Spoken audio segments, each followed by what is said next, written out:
أشهد أن لا إله إلا الله وحده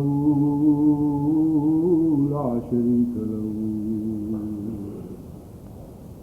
وأشهد أن محمدا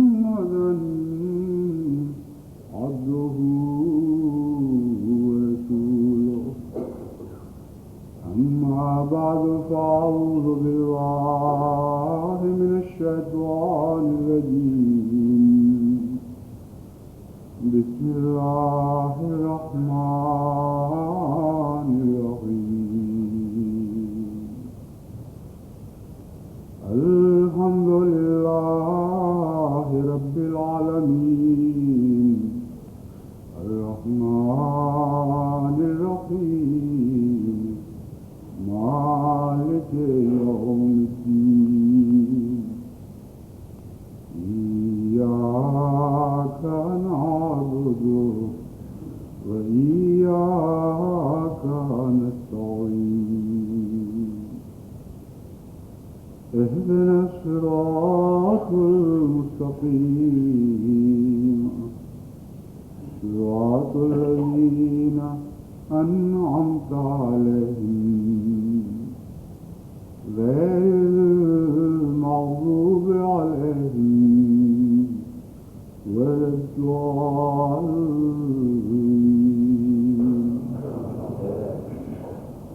يا أيها الذين آمنوا استعينوا بالصبر والصلاة إن الله مع الصابرين.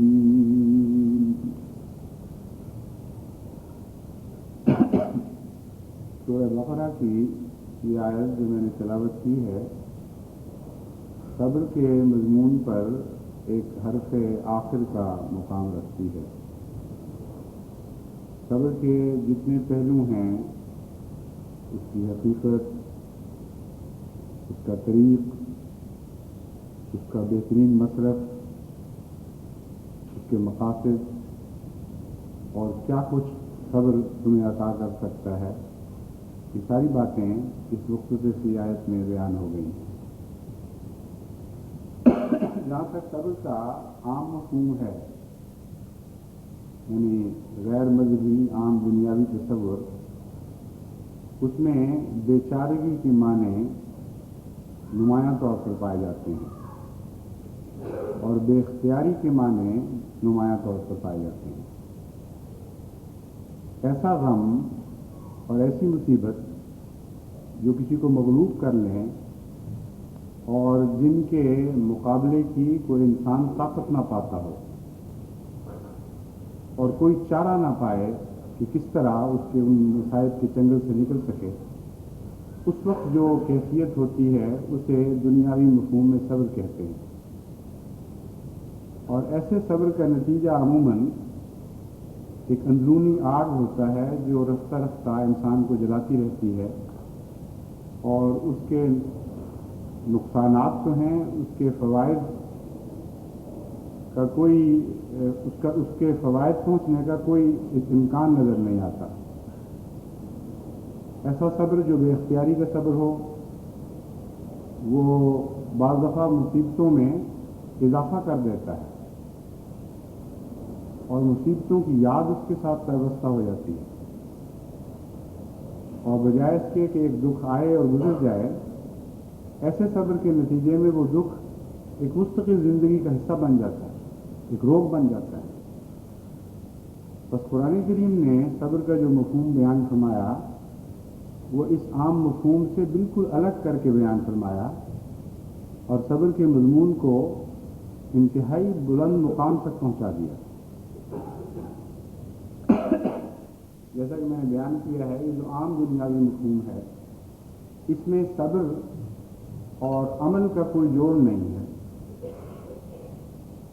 عام طور پر جن حالات میں دنیا والے صبر کرتے ہیں ان کو عمل کی کوئی راہ نہیں دکھائی دیتی ہے، اور صبر بالعموم مایوسی کے پہلو رکھتا ہے. قرآن کریم نے فرمایا یا ایھا الذین آمنوا استعینوا بالصبر، اے وہ لوگوں جو ایمان لائے ہو، اپنے صبر کو ایک فعال قوت میں تبدیل کرتے رہو. استعینوا، صبر کے نتیجے میں خدا سے دعا مانگو اور مدد چاہو. اگر مایوسی ہو تو مدد چاہنے کا کوئی سوال ہی باقی نہیں رہتا. ہمیشہ تمہارے صبر کے ساتھ ایک امید کا پہلو زندہ رہنا چاہیے،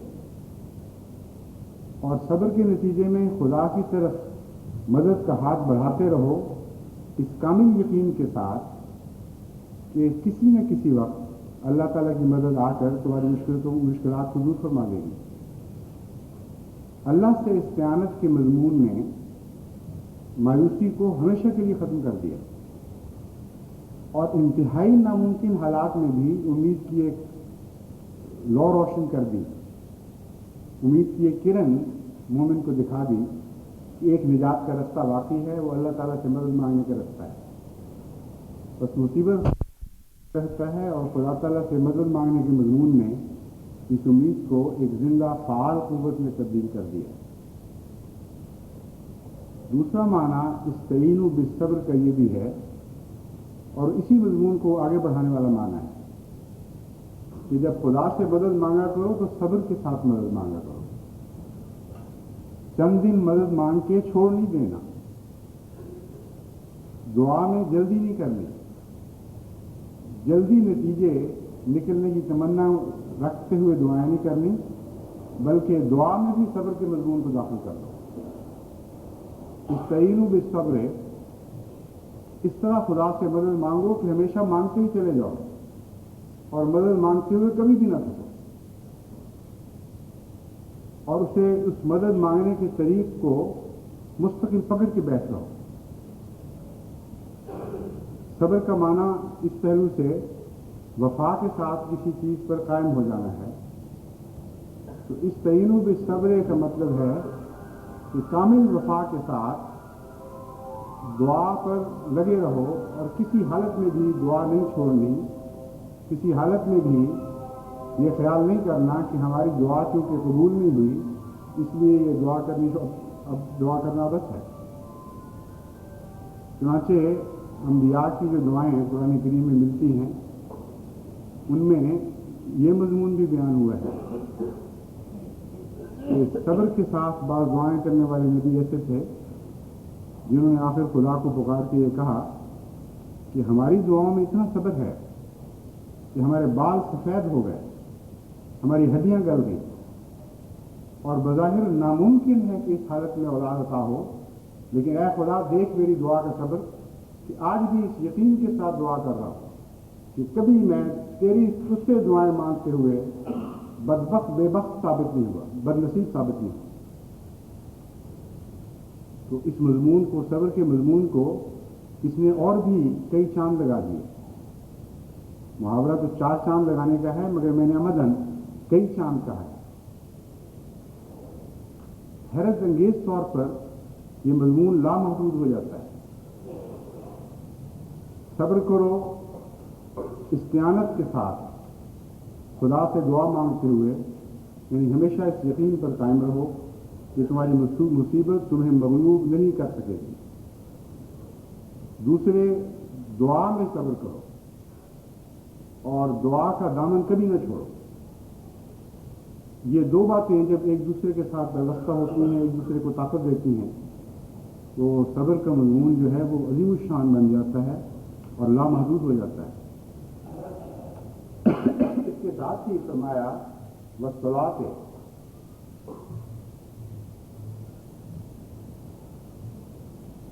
صلاۃ اور صبر کا کیا تعلق ہے؟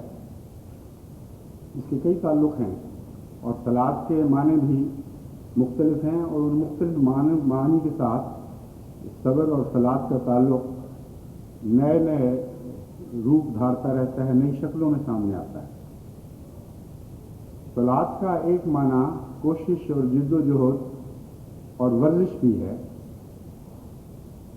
چنانچہ اس پہلو سے جب ہم واستعینوا بالصبر والصلاۃ پڑھتے ہیں تو مراد یہ ہے کہ محض دعائیں نہ کرو بلکہ عمل بھی ساتھ کرو.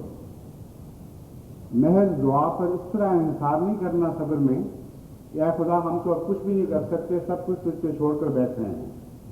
اس کو ہاتھ توڑ کر بیٹھ جانا کہتے ہیں. فرمایا نہیں، مومن کی یہ شان نہیں ہے. جتنی طاقت ہے اس طاقت کو ساتھ ساتھ استعمال کر کے اپنی قوت عمل کو مرنے نہیں دینا، بلکہ ہمیشہ اسے بھی زندہ رکھنا ہے. تو دعا اور صبر اور صلاۃ کا یہ رشتہ مومن کی یہ زندگی کی ایک عجیب تصویر کھینچتا ہے. امکان نظر آئے کوشش کا، اس کوشش کو نہیں چھوڑنا، کیونکہ صلاۃ میں جو مفہوم پایا جاتا ہے عمل کا، اس میں صرف عام عمل نہیں بلکہ ورزش ہے. ورزش کا مفہوم کوشش کو انتہا تک پہنچانے کے معنی رکھتا ہے. اتنی کوشش کرنا کہ بدن تھک جائے، اور اس سے زیادہ پھر کوشش انسان کو ہلاک کرنے کا موجب بن سکتی ہے. اور اتنی کوشش کرنا کہ جو اپنی استطاعت کی حد کے اندر ہو اس سے آگے نہ بڑھے، کیونکہ وہ ورزش جو استطاعت سے آگے بڑھ جائے وہ ماردیہ کرتی ہے، نقصان پہنچاتی ہے، اسے صلاۃ کہتے ہی نہیں. ورزش کے مفہوم میں یہ بات داخل ہے کہ اتنی کوشش کہ تھکا تو دے مگر جسم کو نقصان نہ پہنچا سکے. اگر نقصان پہنچانے والی ورزش ہے تو اس کا نام ورزش رہے گا ہی نہیں، اس کا نام تو سزا ہو جائے گا یا بیگار ہو جائے گا. اس لیے صلاۃ کا معنی یہاں یہ بنے گا حد استطاعت تک کوشش کرو، ایسی کوشش کرو جو تمہاری طاقت بڑھاتی رہے، تمہارے اندر مزید قوت عمل پیدا کرتی رہے، تمہیں عمل سے متنفر کرنے والی یا تمہاری عملی طاقتوں کو کمزور بنانے والی کوشش نہ ہو.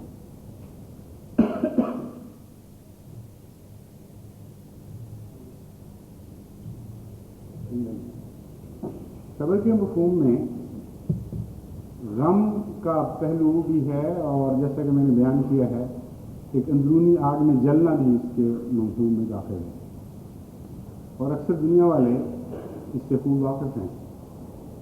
اسی لیے بعض ماہرین نفسیات صبر کے خلاف تلقین کرتے ہیں. وہ کہتے ہیں کہ صبر کرنا یعنی اپنے غم کو، اپنے دکھ کو اپنی ذات میں محدود رکھ کر اس پر بیٹھ رہنا، یہ نفسیاتی لحاظ سے انسان کے لیے مضر ہے، بلکہ مہلک بھی ثابت ہو سکتا ہے. اس لیے وہ لوگ جو صبر کرتے ہیں ان کے نزدیک وہ کئی قسم کی بیماریوں میں مبتلا ہو جاتے ہیں. اس لیے بعض دفعہ اگر غیر معمولی صبر کرنے کی کوشش کی جائے اور مثلاً آنسو نہ نکلیں یا واویلا نہ کرے کوئی شخص، تو کہتے ہیں وہ پتھر ہو گیا، اور اس کے نتیجے میں اسے گہری نفسیاتی بیماریاں لگ جاتی ہیں جو بعد میں جسمانی عوارض میں بھی تبدیل ہو جاتی ہیں. اس کا کیا علاج خدا تعالیٰ مومن کو بتاتا ہے؟ ایک علاج تو استعینوا کے لفظ نے ہمیں دے دیا کہ واویلا تو نہیں کرنا لیکن مدد ضرور مانگنی ہے، اور بڑے زور کے ساتھ مانگنی ہے، اور مستقل مانگتے چلے جانا ہے. مدد مانگنا واویلے کا بدل ہے. مایوسی کے نتیجے میں واویلا پیدا ہوتا ہے، اور خدا تعالیٰ جو مومن کو صبر سکھاتا ہے اس کے نتیجے میں دعا نکلتی ہے جیسے، اور خدا سے مدد مانگنے کی طرف توجہ مبذول ہوتی ہے. ایک اس کا آؤٹ لیٹ، ایک نکاس کا رخ اول رکھ دیا ہے شاید کے شروع میں، اور ایک اس کے آخر پر رکھ دیا یعنی والصلاۃ میں.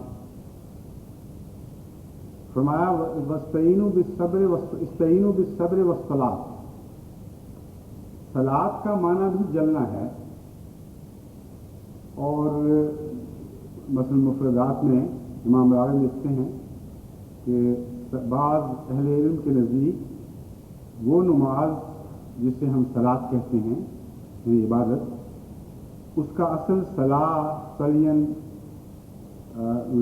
یسلو سلین ہے. صلاح یسلا سلین یعنی وہ جلا یا آگ میں داخل ہوا، آگ میں بھونتا رہا. سلین کہتے ہیں آگ میں داخل ہونے کو، آگ میں جلنے کو، یا آگ میں بھونتے رہنے کو. تو اس میں بھی ایک جلنے کا مفہوم ہے، اور اسی سے عبادت کا مفہوم اس طرح نکلا کہ بعض علماء کے نزدیک، ان سابق علماء کے نزدیک، تو صلہ کہہ کر آگ سے دفاع کے معنی پیدا کر دیے۔ جب صلاح کو صلہ میں تبدیل کیا جائے تو اس کے دو معنی ہو سکتے ہیں، ایک ان معنوں میں شدت پیدا ہو جائے، یعنی باب تفعیل میں آ کر معنوں میں شدت بھی پیدا ہو جاتی ہے، اور بعض دفعہ پہلے معنی کی نفی پیدا ہو جاتی ہے، یعنی ان معانی کو دور کرنے والا باب ہے۔ تو گزشتہ علماء نے تو اس کا یہ مطلب لیا کہ صلاح کا مطلب ہے اس نے آگ کو اپنے سے دور کر دیا،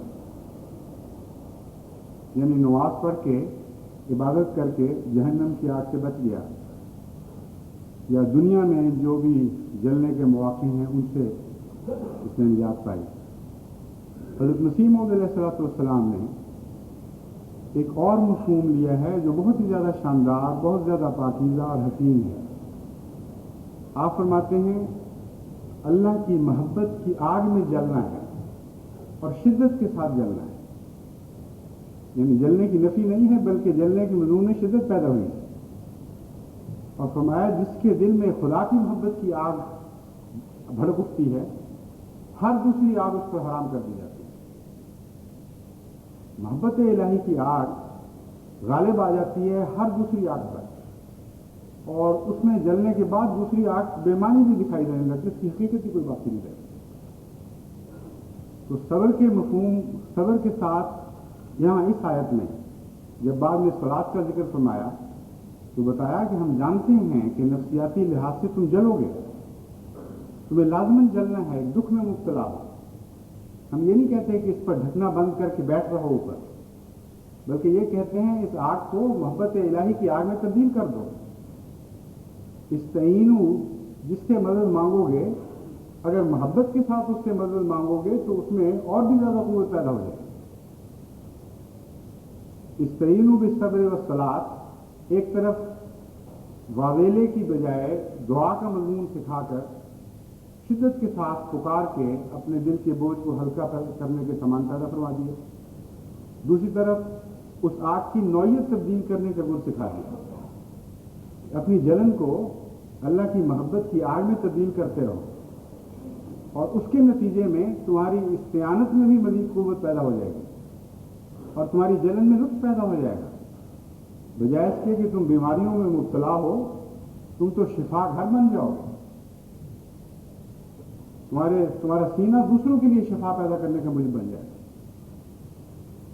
بس یہ ہے ایک مفہوم صبر، ایک تعلق صبر اور صلاۃ کے درمیان، اور یہ تینوں لفظ ایک دوسرے کے ساتھ باندھے جاتے ہیں۔ ایک اور مفہوم اس کا یہ ہے کہ جن دنوں میں بھی مصائب کا زور ہو تم اپنی عبادتوں کو زیادہ بڑھاؤ، اور غم اور فکر تمہیں عبادتوں سے غافل کرنے والے نہ بنے بلکہ عبادتوں کی طرف متوجہ کرنے والے بنے۔ اس کی اس لیے بھی ضرورت ہے اس نصیحت کی، اور خاص طور پر یاد کرانے کی، کہ بسا اوقات یہ دیکھا گیا ہے کہ لوگوں پر جب مصائب آتے ہیں یا امتحانوں میں مبتلا ہوتے ہیں تو نمازیں چھوڑ بیٹھتے ہیں بجائے اس کے کہ نمازوں کو زیادہ کریں، اور بعض لوگ مجھے خط لکھتے ہیں کہ اب تو ہمارا نمازیں بھی دل نہیں لگتا، پہلے عادت تھی اب ایسے غم پڑے ہیں کہ ہم بالکل چھوڑ بیٹھے ہیں نماز کو، اب کوئی مزہ نہیں آتا۔ قرآن کریم فرماتا ہے کہ یہی وقت ہے نمازیں بڑھانے کا، یہی وقت ہے نمازوں میں زیادہ توجہ کرنے کا۔ چنانچہ حضرت مسیح علیہ السلام لکھتے ہیں کہ ہمیں تو جب بھی کوئی مشکل پڑے، کوئی مصیبت ہو، ہم دروازے بند کر لیتے ہیں اور نماز میں گریہ وزاری کر کے اپنے سارے بوجھ ہلکے کر لیتے ہیں۔ تو نماز میں انما اشکو بسی و حزنی الی اللہ کا مضمون ہے کہ جب تمہارا غم بڑھے تو صبر کے ساتھ جب خدا سے مدد مانگو تو عبادتوں کا معیار بھی بلند کرو اور عبادت میں زیادہ وقت گزارا کرو، اور عبادت میں کی جانے والی استعانت زیادہ مفید ثابت ہوگی. اس کا یعنی استعانت سے بھی تعلق ہے کہ استعانت تم بغیر عبادت کے بھی کر سکتے ہو اور عبادت کے ساتھ بھی کر سکتے ہو. ہم تمہیں بتاتے ہیں کہ وَاسْتَعِینُوا بِالصَّبْرِ وَالصَّلَاةِ، اپنی استعانت جہاں تک ممکن ہو عبادت میں کیا کرو، اور عبادت میں جو تم خدا سے مدد مانگو گے وہ زیادہ مقبول ثابت ہوگی اور تمہارے لیے زیادہ فائدہ مند ثابت ہوگی.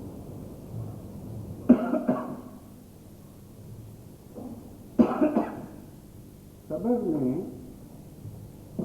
ایک اور بھی مضمون پایا جاتا ہے کہ صبر اکیلے کرنا بڑا مشکل ہے.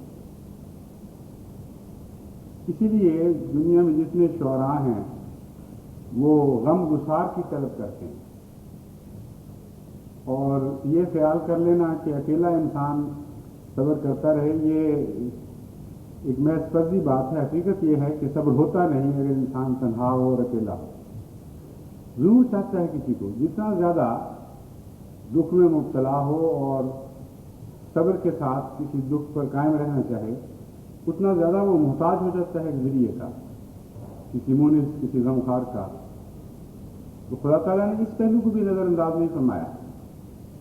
فرمایا ان اللہ مع الصابرین، اگر تم ہم سے مدد مانگو گے اور عبادتوں کی طرف متوجہ ہوگے تو ہم یقین دلاتے ہیں اپنی مائیت کا، ہم تمہارے ساتھ ساتھ رہیں گے، تم تنہا نہیں پاؤ گے اپنے آپ کو. اور خدا کی مائیت میں جس آسانی سے دکھ کٹ سکتے ہیں کسی اور مائیت میں اس آسانی سے دکھ کٹنے کا سوال ہی پیدا نہیں ہوتا. ویسے عقلاً بھی یہ بات درست ہے، یہ ظاہر بات ہے، لیکن اس میں بہت ہی ایک پیار کا مضمون داخل ہو گیا ہے.